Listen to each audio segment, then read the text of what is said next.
Support for Sustainability Defined comes from NLX, the makers of Juicebox, the best-selling electric car home charging station. The Juicebox Smart Charger enables EV drivers to charge their cars with the cleanest and cheapest energy available. More online at juiceboxstore.com. Hey Definers, I'm Chinmay. And I'm Elizabeth. We host the How to Make a Difference podcast, where we discuss all the things you can do to really make a difference in the fight against climate change. Find us on your favorite podcasting app.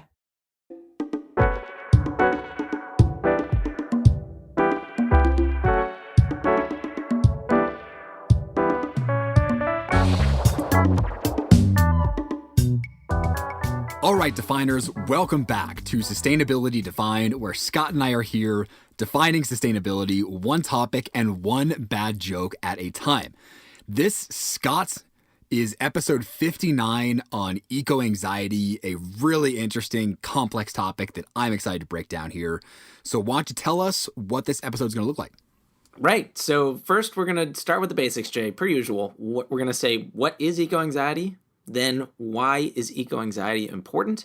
Who is affected by eco-anxiety? How can we address our own eco-anxiety? Which is always good, Jay. Tell the people what they can do about this. Always. And then we'll give a short introduction to our guest, Dr. Lisa Van Susteren. So, Jay, start us off. What is eco-anxiety? So, Scott, we're going to do this a couple times to get the right definition for it, because it's a big, new kind of topic. So, we'll start here. Eco-anxiety refers to chronic or severe anxiety related to humans' relationship with the environment. The immediate effects of climate change, such as damage to community groups, a loss of food, and reduced medical supply security, can cause acute harm to people's mental health. Additionally, the gradual impacts of climate change, including increasingly rising sea levels and changes in weather patterns, may lead to chronic mental health symptoms. Put another way, eco-anxiety refers to feelings of helplessness, anger, insomnia, panic, and guilt toward the climate and ecological crisis. And of course, it can also be described as persistent and intrusive worries about the future of the Earth. So, Scott, I feel like this is one of those questionnaires where it's like, do any of these apply to you? And I have certainly checked a number of boxes here. Yeah, and I like the way you put all that, Jay, but we should also quote here the American Psychiatric Association, because it sounds pretty reputable. And they state that a changing climate can affect mental health in several ways, including trauma and shock, post-traumatic stress disorder, anxiety, depression, aggression, reduced feelings of autonomy and control, and feelings of helplessness, fatalism, and fear. Yes, that list and check. Oy. People may also feel guilty or anxious about the impact that their or their generation's behavior may have on the environment and that of future generations. So, Jay, like I was just saying, people maybe feel like they can't solve it, but also feel like they're contributing. So I get where that would cause stress. And we're guessing, Jay, that the definers probably can relate to at least some of these symptoms that we're talking about. I know you and I have experienced it. That is quite true. And Scott and definers, we are going to be quick here to emphasize that feelings of eco-anxiety are not wrong. In fact, eco-anxiety, like climate depression or climate rage, isn't a sign that something's wrong with you. It's really the exact opposite. It's a reasonable and healthy response to an existential threat. According to psychologist Dr. Susan Clayton, the anxiety is useful. It tells us that there's something that we need to be paying attention and reacting to. So, definers, see if you can relate to this excerpt from the Washington Post. The often apocalyptic nature of the news about climate change is perhaps uniquely paralyzing. Elizabeth Haas, a psychiatrist in Nevada, describes how some of her patients can feel overwhelmed by the scale of the problem, saying, "I'm supposed to be emotionally hopeful in a hopeless situation, and I'm supposed to act powerful when the source of power is collective power and it's overwhelming, and I'm supposed to feel faith and do things to be sustainable when nature is declining around me." Overcome by a sense of powerlessness, they simply feel stuck in a situation with no way out. And I find myself, Scott, it's like I'm almost smiling as I'm reading this, obviously not because this is great news, but I think it's nice to like have this articulated so well as far as something that I and you and others just feel so directly, right? Right. And I'm thinking there might be some definers that are like, not only do I feel this, but I didn't know there was a term for it. And even just knowing that this exists, right? And that there's a field and that people are looking into this, I think could give some people a level of comfort. I hope so. And that's actually a perfect little segue here. Definers, if you want to hear other stories from those with eco-anxiety also, check out eco-anxiety stories at ecoanxious.ca. You can go share your story there as well. But Scott, point being, there's this community that's forming, and I know we hope that we're going to help promote that too. Mm-hmm. Okay, Jay, so why is eco-anxiety important? So it's not currently listed in the Diagnostic and Statistical Manual of Mental Health Disorders, or DSM-5.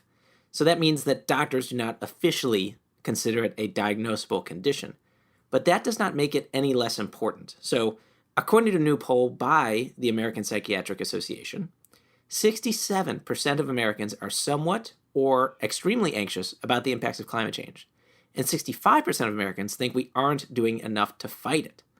Further, between 2009 and 2020, the proportion of Americans who said they had personally experienced the effects of global warming increased from 32% to 42%, according to the 2020 survey from the Yale Program of Climate Change Communication. So that tells you, Jay, some people maybe get anxious thinking about the coming effects, but there's many people that are feeling it today, and those effects are creating some stress. Right. I mean, all the more reason across these two different fronts to talk about this issue. Right. There's also been some articles written about how eco-anxiety is particularly pronounced among the youth and new moms. The youth. Scott, did you watch New Girl? I can't remember. What is that the Zooey Deschanel show? No, I did not watch it. Oh my God. There's this clip where this guy named Schmidt he goes, youths, and it's turned into this fantastic gif. Anyways, about those youths, a recent survey shows that about 83% of Gen Z Americans, which are people between the ages of 14 and 24, are concerned about the health of the planet and say that the quality of their environment affects their health and well-being.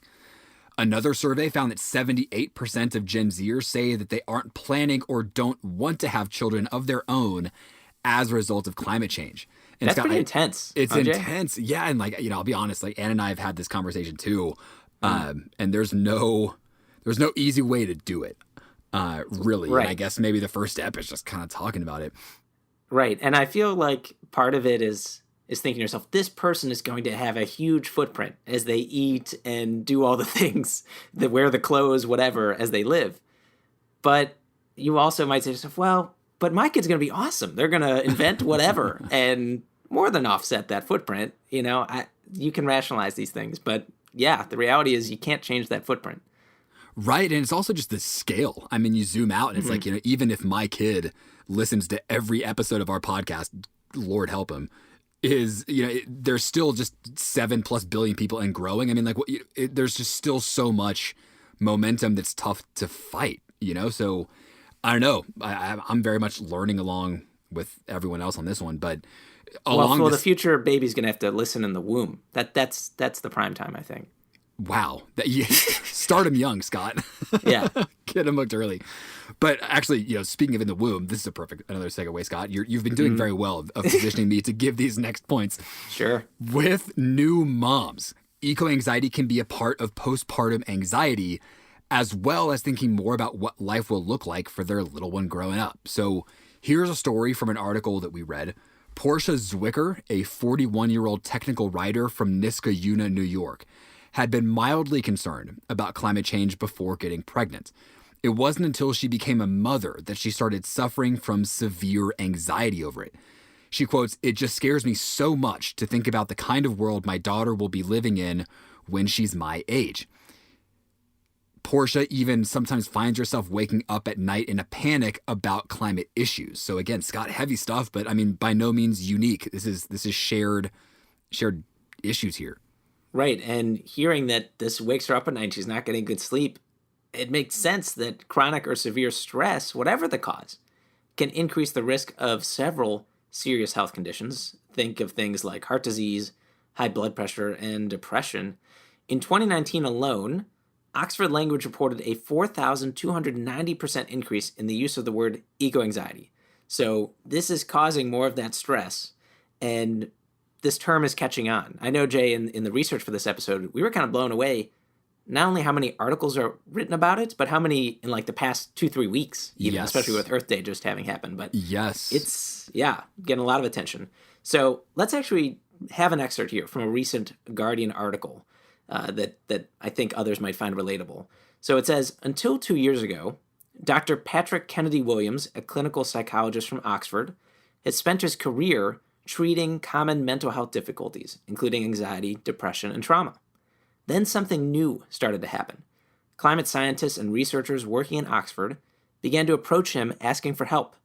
These were people who were essentially facing a barrage of negative information and downward trends in the work, and the more they engaged with the issue, the more they realized what needed to be done, and the more they felt that was bigger than their capacity to enact meaningful change. Dr. Williams went on to say the consequences of this can be pretty dire: anxiety, burnout, and a sort of professional paralysis. I mean, Jay, it makes sense that the people we're relying on to really understand climate change, that they would have this stress. Oh, yeah. And that's an Oh, yeah. unfortunate byproduct of the important work they're doing. Right. I mean, it's at the end of the day, we're all just people, right? And so we can't assume that, if we read an article with someone who's designated as a climate scientist, that they don't have to suffer through these things as well.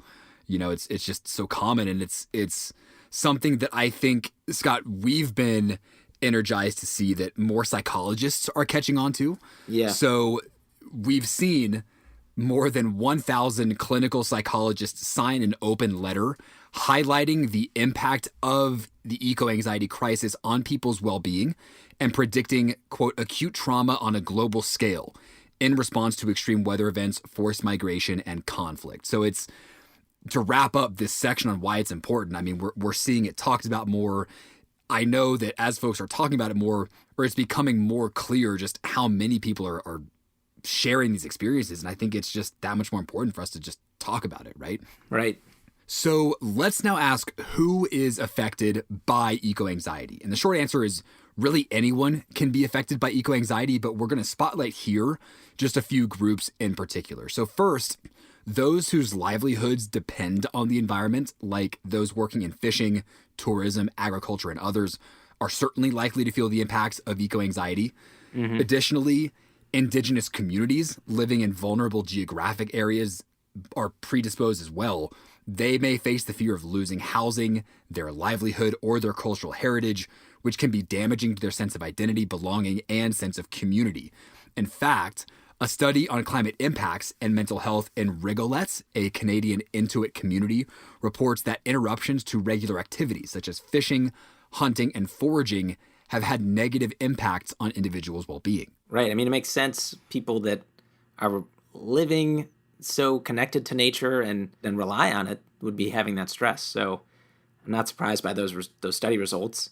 But now as we turn to talking about the impact on youth, which I know we've already touched on, but a study by UK-based environmental charity Global Action Plan revealed that 77% of students say that thinking about climate change makes them anxious, as if junior high students and others don't have enough to deal with. What's more, half of teachers feel ill-equipped to deal with student anxiety around climate change. Again, as if teachers didn't have enough to deal with.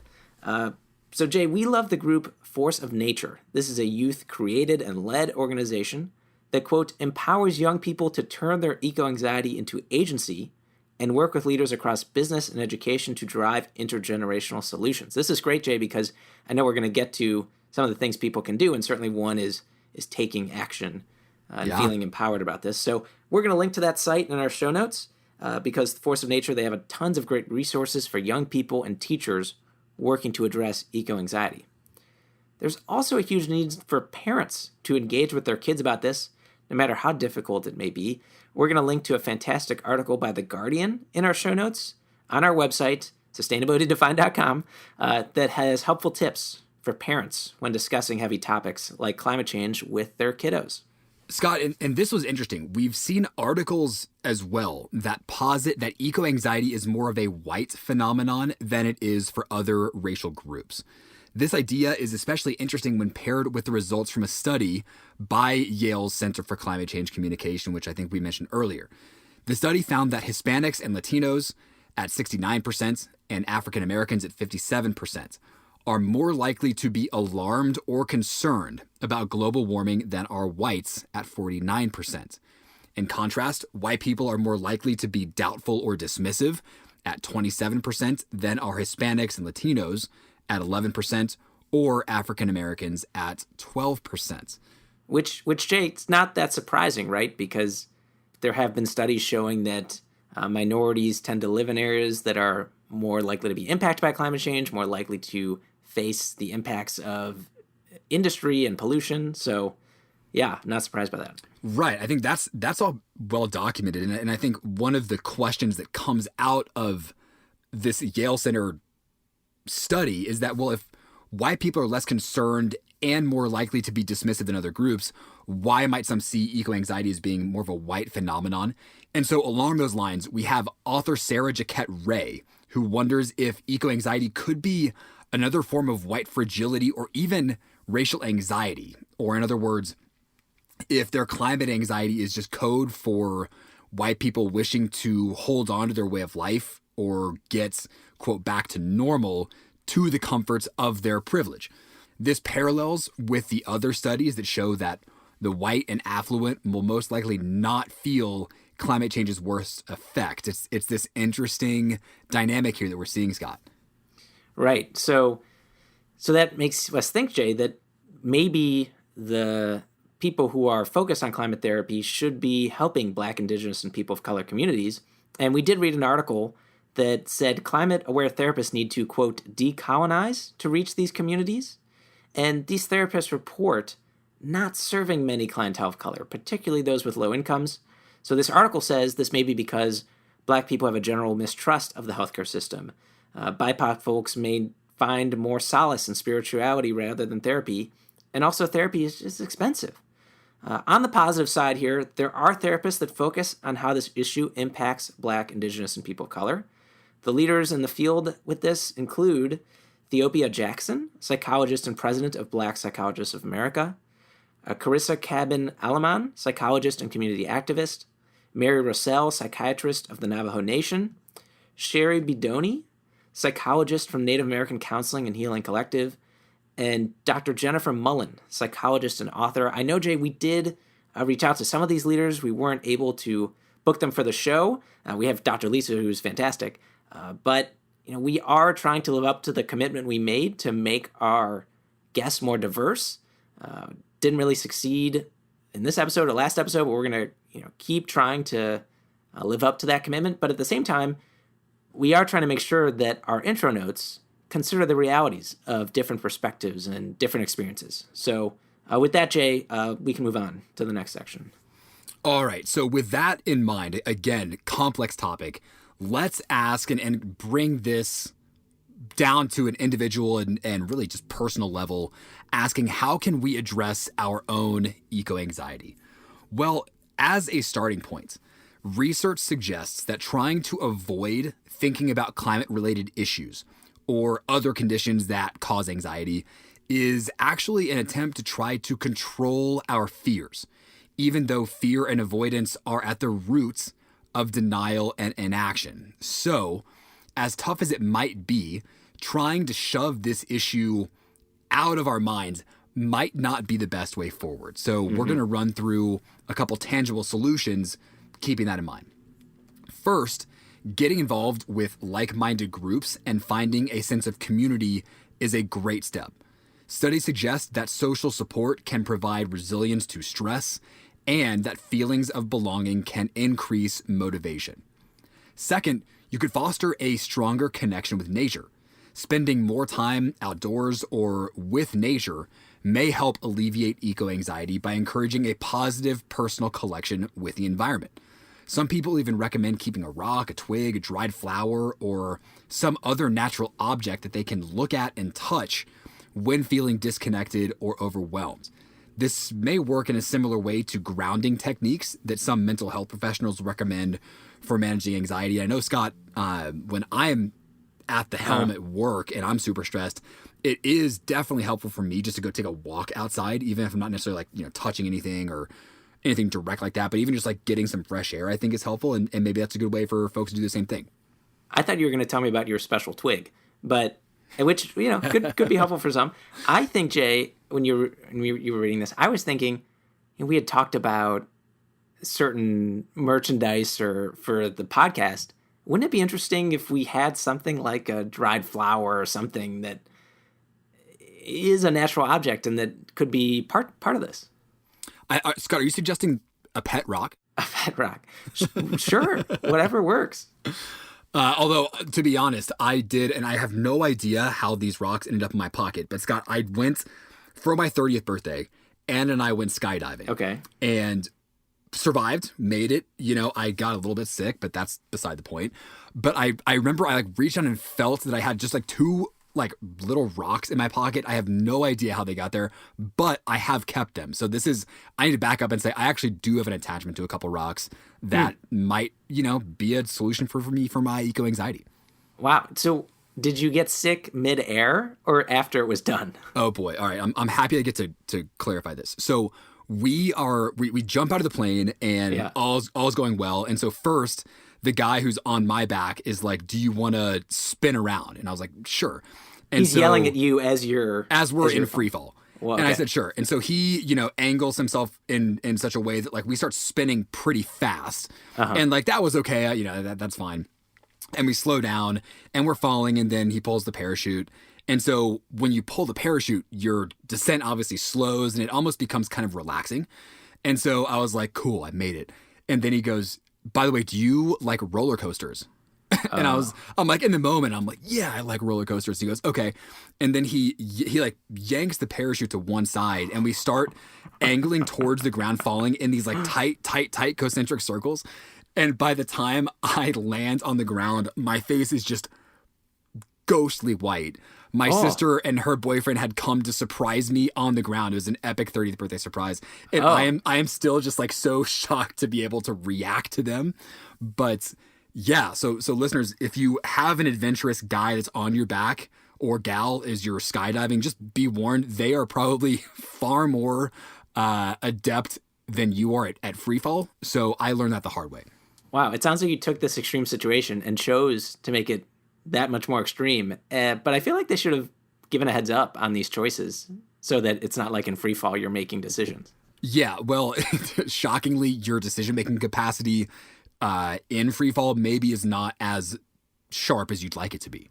Right. Okay, so we've equipped the listeners with some skydiving information. That's good. Let's get back to these tangible solutions. So you mentioned two options, Jay. One was getting involved with like-minded groups. Another was fostering a stronger connection with nature. So let's talk about a third option. That's allowing yourself to feel the feelings, but knowing when to disengage, because that's important. Without realizing it, people can be very influenced by the information they see each day in the media, politics, advertising, and on social media platforms. Seeing this information over and over again, it can cause stress, especially if it's inaccurate, biased, or presented in a certain way. Although people can benefit from educating themselves about environmental issues, being exposed to an overwhelming amount of information or lots of untrustworthy information can create anxiety. So, reevaluating the sources of environmental information you're looking at, or cutting back, unplugging from certain media sources, even if it's just temporary, that can help reduce immediate stress levels. You could also check out a unique newsletter created by Dr. Britt Ray, a postdoctoral fellow at Stanford University and the London School of Hygiene, who channeled her own eco-anxiety into a newsletter called Gen Dread, whose newsletter offers coping tips to readers and has over 2,000 subscribers. Jay, I have to say, London School of Hygiene, do you think everyone smells really good walking around that campus? Or I was just thinking, Sad, I was like, I wonder if after COVID, their prestige has just skyrocketed, Yeah, or it's just like no one's gotten it. Everyone's just was clean to begin with. Although maybe their immune systems aren't as good because they're just not exposing themselves to things. So stay tuned, listeners, for an episode on immunotherapy. Yeah. Okay. So fourth option, Jay. What do we got? So fourth option, you could stay educated and abreast of new, potentially game-changing solutions under development. You can't just have doses of intense reality. you should also have some doses of magic and hope, which, Scott, I actually get every time you and I speak. Aw. Getting accurate information about the environment can empower communities and help them feel prepared and resilient if a crisis occurs. A fifth option is to take action in a way that's meaningful for you. Finding out what is meaningful for you may involve some reflection. For some, it might be getting involved politically. If that's you, check out our episode on climate advocacy for more tips on just that. In fact, one of our guests from that episode, Varshini Prakash of the Sunrise Movement, said in a recent Washington Post article on eco-anxiety, quote, "Hope lies in action. If I were just sitting at home doing nothing all day and then reading the barrage of news and being on social media, I think I would be extremely depressed and extremely anxious and in constant fear." I think, Scott, you and I probably both relate to that.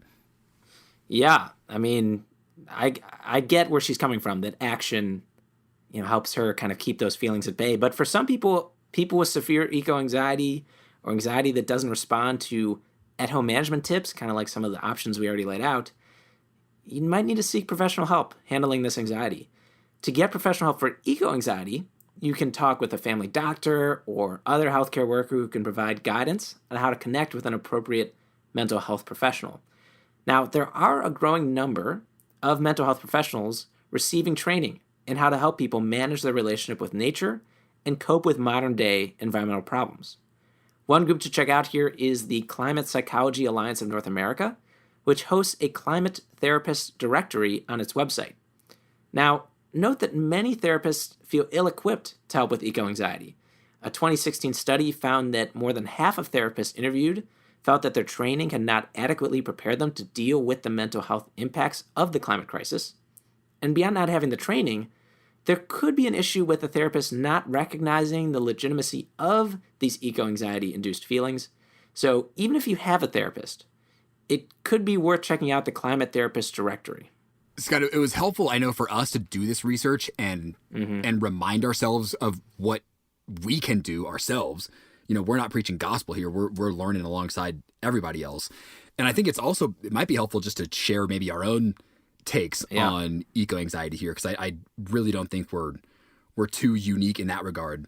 So when I take a step back and I think about, okay, so how do I wrestle with my own eco-anxiety? I think on a day-to-day basis, sometimes I'll kind of put it out of my mind and focus on my work, right? Which is much more immediate, much more demanding, and it just requires my attention. And that's, of course, developing real estate in a way that, of course, I believe to be a sustainable way for cities to develop, but it's still a way to almost channel my mind away from this ecological and climate crisis. Yeah. So I think that's one way that I'll do it.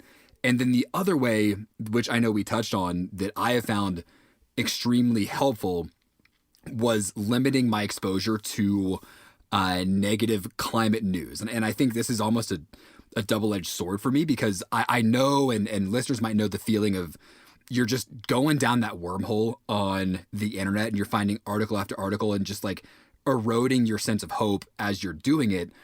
And that's, of course, just a horrible feeling. But then at the same time, after I've taken a step back and distanced myself from the frequency of that news, I almost have this feeling of guilt about it, where it's like, well, I'm not paying enough attention to it. And I know it's as important. So is this like a willful negligence that I'm, moving forward with? I don't know. But I think, on top of those, one of the ways I've tried to balance all that is via meditation. I've liked Headspace a lot. Andy, I think is the guy's name, his accent is uniquely soothing. Yeah, we like Kasanga. Hassan, I don't think I've heard of that one. Oh, Kasanga. Yeah, he's one of the other voices or nice meditator people. Experts. Nice. I like his name. But yes, I mean that's kind of how I mostly tend to wrestle with it. Scott, I'm curious about your experience. Well, first let me say, Jay, I mean, what you're saying about avoiding the negative news and is this like a willful ignorance? It reminds me of a friend I was talking to recently about how it's like a couple, they kind of stopped watching John Oliver because it got too depressing. Yeah, I get it. Even though he's, mixing in jokes. But to me, I said, well, yes, but I'm being informed about these really important issues at the same time. So I don't want to look away, because they're not going anywhere. So I feel you on feeling guilty if I don't continue to educate myself. And for me, there are certain stats I've read that make me just want to throw up my hands and say we're effed, things like countries not making progress towards their contributions that they've said they're going to make as part of the Paris Climate Agreement. It's like, man, if we're not making progress now towards those commitments, and they're not even where we need to get to, even if they did meet those commitments, oh my God. And then secondly, I read once something about how just with the investments currently made in oil and gas, if we just extract the stuff that we've already invested to extract, we're going to way exceed the emissions that we have to limit, right? It's like, man, if people made those investments, they're going to take this stuff out. So that really gets me overwhelmed. And whether it's reading those stats or my personal decisions, I'm not vegetarian and God, I should eat less meat, or, I messed up and there's this food waste now. I can't help but sometimes think to myself, it's going to be okay. We're going to come up with some innovation, whether it's carbon removal or something, that's going to really be a game changer and scale very quickly. That helps me, but I also shouldn't use that out, Yeah, it's again almost getting back to that idea of balancing with the magic and hope, right? There's a level of that is, I would say, absolutely necessary, but it almost could fall into a little bit of a false sense of security, perhaps. Right. But it's tough. I mean, there's so many different ways to interpret this. Right. And I will say, Jay, and I think it's the same for you, we somewhat have it easy. Jay, you and I did this eco-anxiety therapy on Earth Day that the company Silk offered as just free sessions. And when I was there with the other people, one of the things that I heard brought up was that some people have this anxiety or stress because they live in a community that doesn't take this seriously, or they have family that doesn't care, even makes fun of them. I don't have to deal with that. Being here in DC, and my girlfriend shares my values and my family shares my values. Nobody's making fun of me. God, that would be really overwhelming. Yeah, and Scott, to point to how common that might be, in my session, there was a woman as well who had the same story. And then it makes you just take a step back and think, wow, I'm actually lucky, and I'm kind of taking my own network and support system a little bit for granted because, right.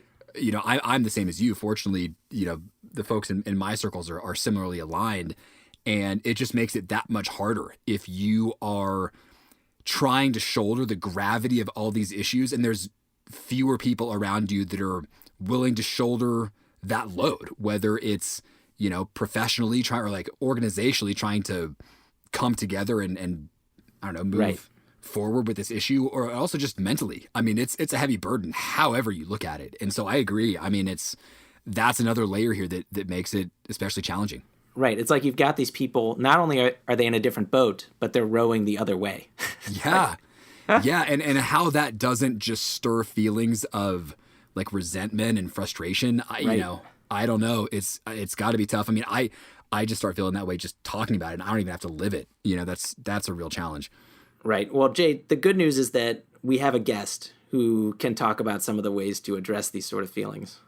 Right. And Scott, I think she is one of the go-to people for this, so we are super excited to have her. And of course, she goes by the name of Dr.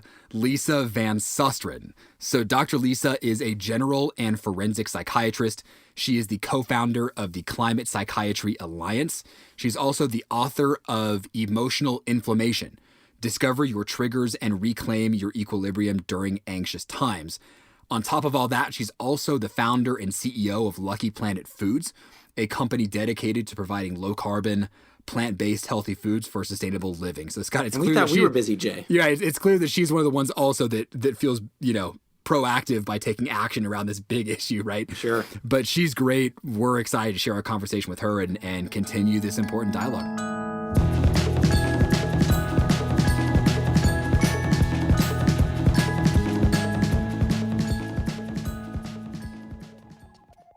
Support for Sustainability Defined comes from NLX, the makers of Juicebox, the best-selling electric car home charging station. The Juicebox can charge an EV up to 13 times faster than other home charging stations. Juicebox's smart charging Wi-Fi features also help drivers charge with the cheapest and cleanest energy available. Schedule car charging when electricity rates are lower, or with JuiceNet Green software, charge with the cleanest energy on the grid. Sync your EV charging to times when solar and wind power are at maximum production and fossil fuel power sources are at a minimum.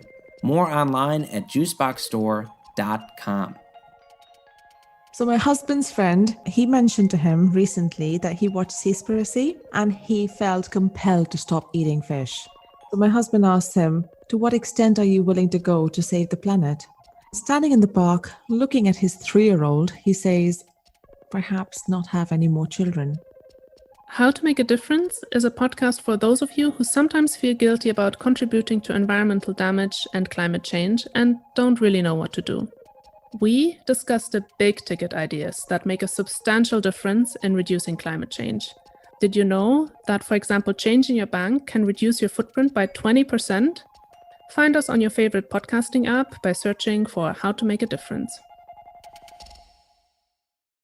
All right, Definers, we have reached the interview portion of this episode on eco-anxiety, and we are so excited to be joined by Dr. Lisa Van Susteren with a range of impressive titles. So starting from the top, Dr. Lisa is a general and forensic psychiatrist. She is the co-founder of the Climate Psychiatry Alliance, and she is the author of the recently released book called Emotional Inflammation, Discover Your Triggers and Reclaim Your Equilibrium During Anxious Times, which, of course, these certainly are. So first off, Dr. Lisa, thank you so much for joining us. And as we get started, let's just jump right into your background as we ask you what first got you interested in the field of psychology and psychiatry.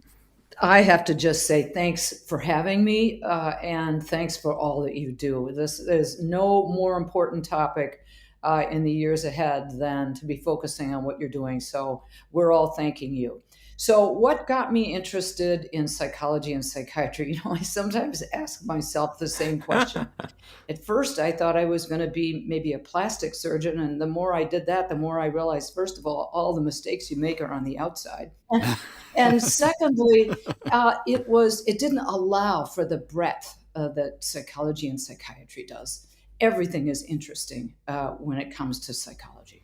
Yeah, and one of the reasons we wanted to talk to you, Dr. Lise, is you've been a psychiatrist for a long time, but you've also actually been focused on this topic of eco-anxiety for a relatively long period of time. I feel like Jay and I got exposed to it pretty recently, but you've been working on it for a number of years.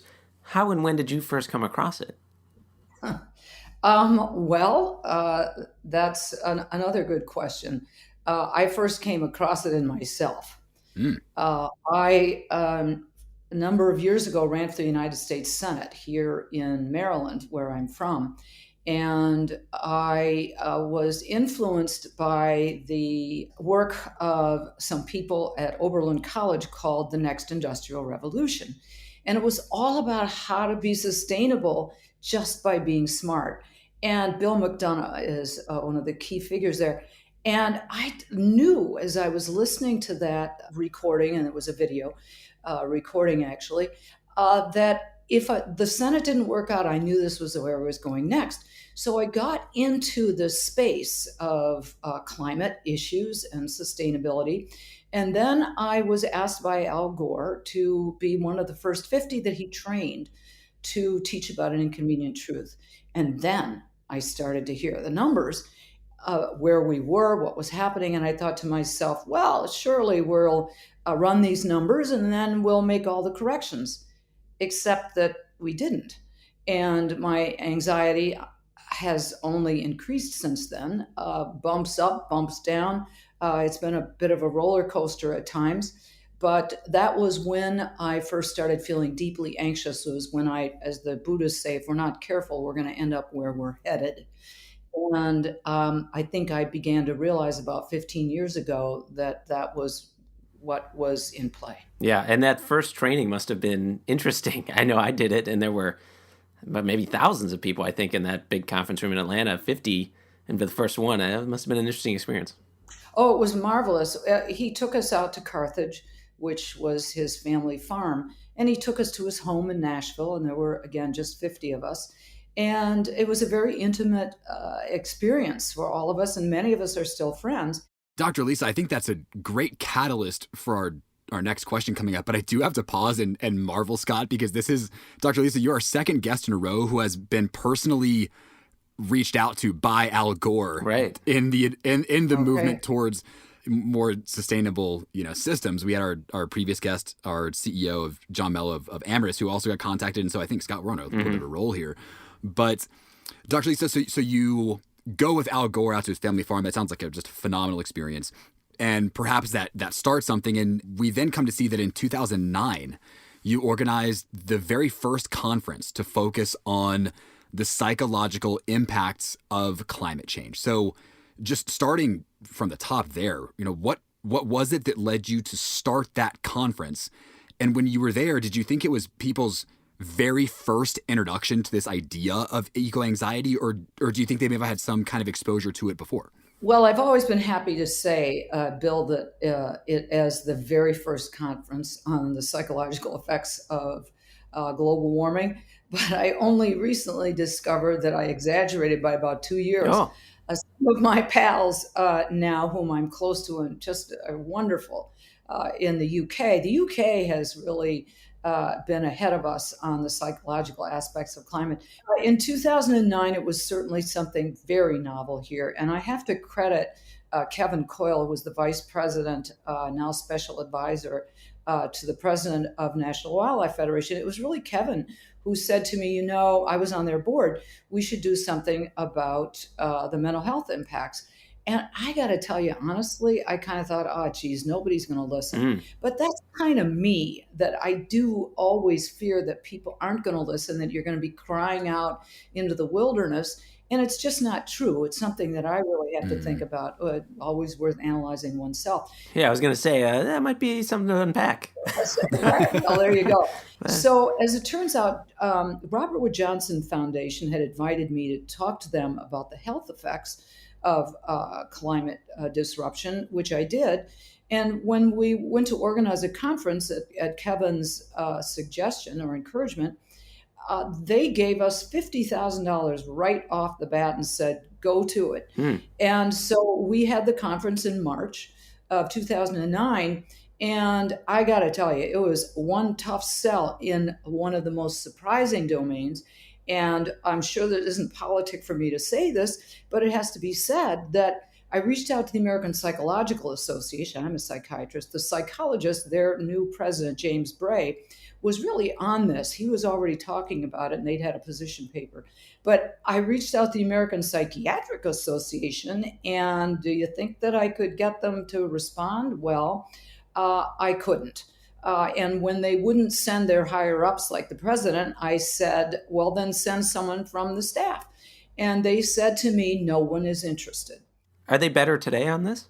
12 years down the road, we now have a position statement acknowledging that climate change is human caused and that it is a health issue and a mental health issue. So in the last 3 years, they have really very much corrected for this. We have a new climate committee at the APA. There's going to be a task force. So yes, but they were resistant. And it just goes to show that you can find a downplaying about the risks in some of the most unusual places. Well, it sounds like a wonderful conference that I'm sure many people got a lot out of. My question, though, is Jay and I actually this morning, we both took part in some eco-anxiety therapy sessions that the company Silk organized. It was free, and we said, sure, let's do it, in anticipation of this interview and for our own personal benefit. And some of the emotions that people brought up feeling about climate change was frustration and embarrassment and guilt. Yeah, fear, anger, despair, dark emotions. And people often ask me what to do, and I've had a lot of experience. Here's how I can net it out. First of all, in my response to people, it is absolutely legitimate to feel this way if you're listening. And I would make the case that if you don't feel this way, you are seeking to deny or disavow or disconnect or something else. So first of all, let me legitimize what people are feeling if they're feeling this. And secondly, to acknowledge how uncomfortable it is. I can tell you personally, and again, know that many others share that. Then third of all, what I would like to move to really is what's so very important in these emotions. We must recognize there is an enormous amount of energy embedded, whether it's fear, it's despair, it's anger, and it's really up to us or to a good messenger, a good therapist, a good somebody, leader, to capture the energy of those emotions and redirect them into constructive action. So that's the skinny on what you have said to me about these very, very uncomfortable emotions. I have termed it actually in the book, going from being a bystander to being an upstander. And that's where you go from a feeling of vulnerability to a feeling of being an agent of change, engaged in empowering actions. And Dr. Lisa, it's funny to hear you say that because, again, as Scott referenced, both of us coming out of these eco-anxiety therapy sessions this morning, this is something actually I kind of uncovered then, which is you're saying there's this enormous amount of embedded energy in these types of feelings. And Scott, I can't help to think back to how we first started this podcast, right? I mean, personally, I remember feeling, this enormous sense of like, I'm not doing anything. I'm not doing enough. My day job at the time, was not progressing sustainability. And so in that, I think I was able to maybe tap into it and do as you're saying, Dr. Lisa, which is channel that into something. And Scott, of course, we were lucky enough to cross paths and make this whole thing happen. But I think I just relate directly to that, to what you're saying, Dr. Lisa. Yeah, the difference is sitting here, feeling like a sitting duck versus doing something. And there's saying nobody can do everything, but everybody can do something.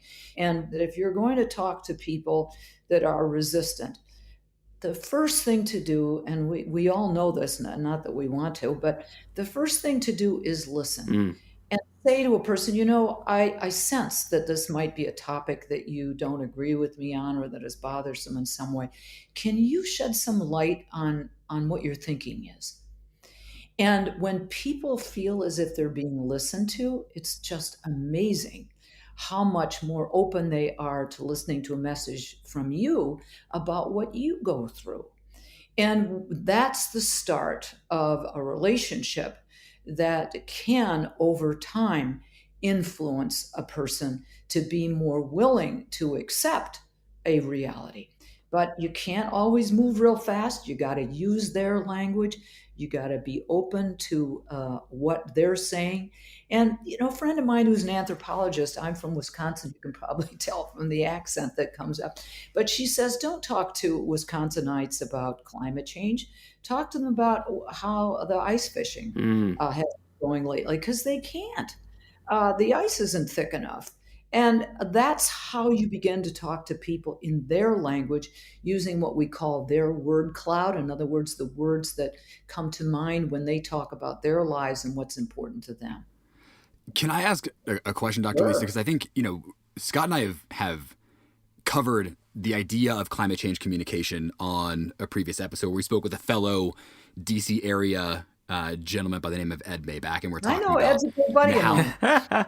Yeah, of course, you guys we actually are recorded buddies. the interview at his house. Yeah, I'm going to interrupt you guys. I've often said that when we go to conferences and we hear about other people doing stuff, when it's people whose names we don't recognize, that's when we'll know we're making real progress. Nice. Well, I guess because I think we covered similar topics with Ed being, okay, if someone is not of the same mind and you're trying to ideally engage this other person to open up and kind of expose themselves to more of what, we know to be so pressing.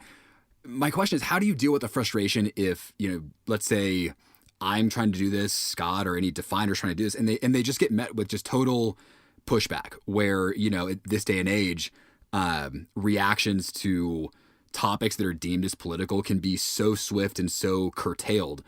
I mean, to me, I just sense such a strong degree of frustration with that. And that might even channel its way further into more despair, thinking if, why should it be on me to have the patience to instruct this person of something that is so obvious and so pressing? How do you, I'm asking you just, your thoughts, like how do you grapple with that? Because I think it's something that I relate to and other folks might as well. Well, I can sum it up with 2 words, or 3, not always well. Just so you know. But that said, when I put on my hat as a therapist, it really does help. As a sort of a citizen seeing the damage, boy, it just makes me nuts. But when I put on my therapist hat, I have a clearer vision, and I recognize that we have so many layers of defenses. First of all, your income might depend on your downplaying the problem. The group, the social group that you hang out with, the acceptance into that group, or maybe it's a faith-based group, your acceptance into the group might depend on your agreeing with the rest of the crew. Your political life, in other words, if you're, say you're in elected office, the wish to be reelected may mean that you distort what you know to be true. It may also be deeper issues, which is that people don't want to think that the world is, spinning out of control. It's way too upsetting from an existential perspective to think that we may be unleashing forces that we can't control. And then on a darker level, and I'm going to say it straightforward, sometimes and in some people, the idea of climate reminds them of the fact that we're not the masters of the universe that we might think we are. And it smacks to some people of the fact that we're very vulnerable, that we do get sick, we get old, and we die. And they don't want to think about that metaphor of climate reminding them of their own vulnerability and mortality. It really is understanding the resistance.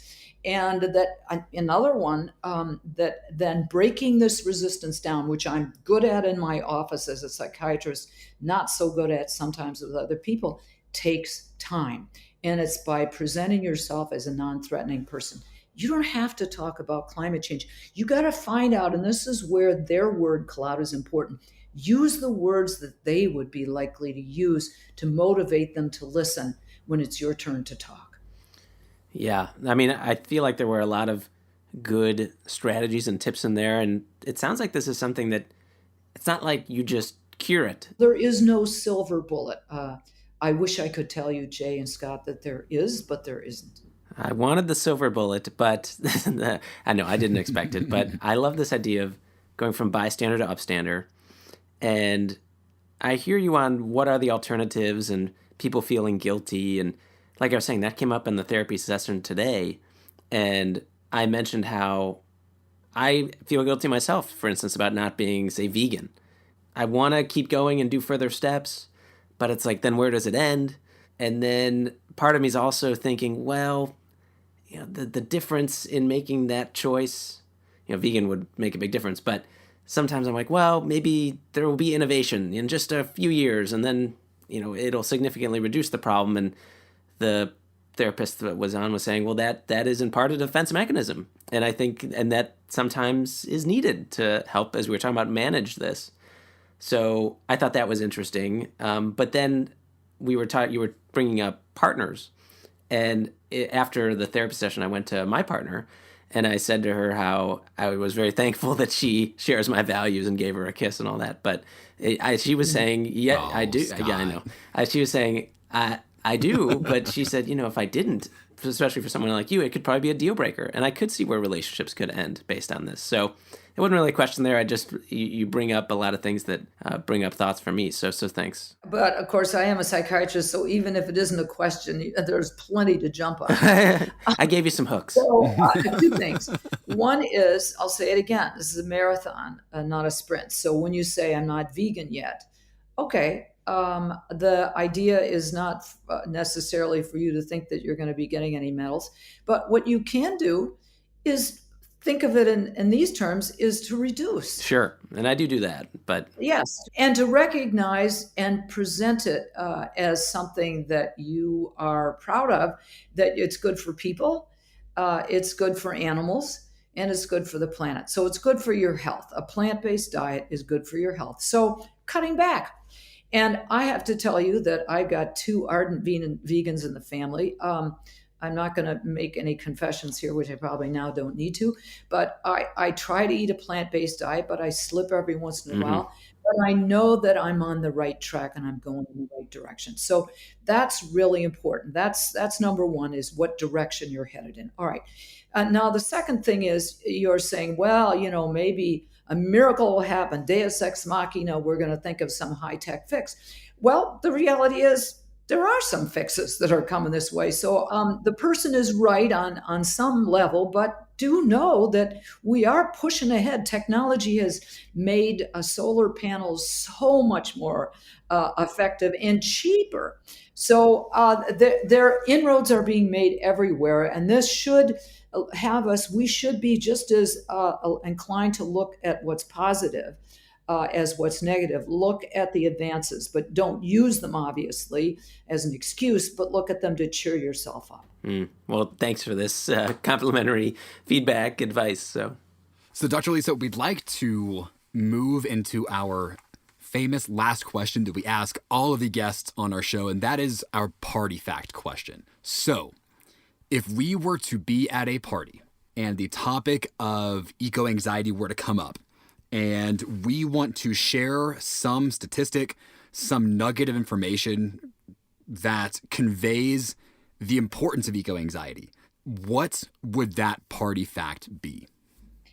That 100% of people now are struggling with eco-anxiety. And I'll say this without any reservation, because it's true that we don't always want to know what we're feeling. So I tag onto this 100%, whether we know it or not, could be unconscious, whether we like it or not, whether we admit it or not.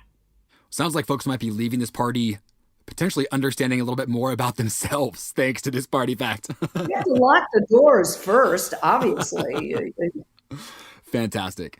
All right. So, Dr. Lisa, we want to thank you so much for coming on and discussing this topic of eco-anxiety with us, helping us create this space to have this conversation that I know Scott and I have been feeling for, so long. And having an ability to talk about it here and share this with definers, I think is really something special. So thanks so much for coming on and helping us understand what it is that so many folks are wrestling with and how we can start to manage it moving forward. Thanks for having me, and thanks for doing this. Thank you, Dr. Lisa.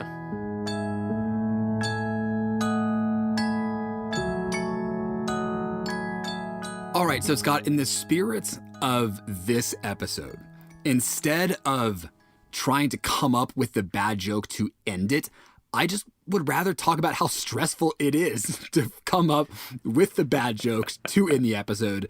So I'm just going to air that here and say, the bad joke is just not going to come today, and that's okay. I honor those feelings, Jay. I recognize them, and that's fine. This is fantastic, Scott. So amicable. Anyways. Yeah. Disengage. I'm disengaging until next month. Definers, check back then. Some distance is important. All right. So we'd like to thank our usual suite of folks as we wrap up this episode with or without a bad joke. First off, Matt Aarons for helping us out on social, making sure our presence is felt and enjoyed. Keaton Butler for making us sound as crisp as we do in your headphones right now. We'd also like to thank Square Peg, Round Hole, and Potions for the music we use in our episode. All right, Jay, let's also ask the listeners, please rate, review, and subscribe on Apple Podcasts. It helps others see the show. And as our typical incentive, Jay, to get people to review the podcast, we're going to read our most recent review. This is from Kyrex9. This was left on April 2nd. It's titled Best Podcast for Aspiring CSR. So Kyrex, he or she, I don't know, says, I found this podcast by researching how to learn more about CSR and sustainability. I'm applying to grad schools for an MBA focused on sustainability, striving to work in CSR one day. I have zero experience, but a passion and drive to have more sustainable practices personally and professionally. I've written notes from almost every episode, follow your guests on LinkedIn, and this podcast guides me in career path towards CSR. From the great chemistry of these two awesome hosts, the dad jokes that are so bad they're good, and the even better puns, this podcast is as entertaining to listen to as it is educational. Kyrex 9. Man, that's nice of you. I think, Jay, this goes to why we always starting from square one when we do the intro notes, because people who have this passion but maybe don't have all that experience, we want them to come to us and we can equip them with this knowledge, and then they can get an MBA focus on sustainability or whatever it is they want to do. Yeah, and Scott, I think it's honestly so cool because you and I oftentimes are starting from square one too. It's cool for us to be able to do the research and then be able to share it so that it doesn't just go to your brain and my brain, but we can actually share that and have this kind of impact on folks. I think is just stellar. I did not know eco-anxiety was a thing until we did this episode. I didn't. Did you ever heard the term before? I don't know how. Actually, you know what, Scott? This is how the idea for the episode came to my mind. Mm-hmm. A colleague of mine he and I were just catching up before a meeting, and he was like, my daughter, she's listened to a few of your episodes, and she's just extremely stressed out about the climate situation, the ecological crisis, etc. And I think that just got my mind ticking. Like, okay, so here's all this stress that is by no means local to this one woman, this one girl. And that just kind of started a little bit of a internet hunt. And then to your point earlier, it's like we just kept finding newer and newer articles about this as we were researching, just showing how important and increasingly covered this topic is. Well, Jay, this also goes to why it's important for listeners to reach out to us. Give us this feedback. Yeah. Hosts, HOSTS, at sustainabilitydefined.com. We want to hear from you. But Jay, I think this also goes to that our show can be stressful. I guess I hadn't really thought about it too much like that, but this might be why, in all seriousness, we should have merch that connects people to nature and that they can, go to if we're stressing them out. Yeah, and Scott, man, this conversation just keeps going, but it is, I know it's a part of our strategy to take a topic that is and can be so heavy and inject humor into it as a way to keep folks engaged, keep ourselves engaged, as opposed to just like putting up the wall and being like, you know what, this is too much for me. But I think you're totally right. I mean, even I know as the two of us will do our research, it can get stressful just reading about this stuff. So yeah, I mean, this is incredibly important stuff, and Definers, stay tuned for merch of some sort coming your way. All right. And with that, Jay, I think that about does it. You all stay sustainable out there. I'm Scott Breen. And I'm Jay Siegel. We will see you next time.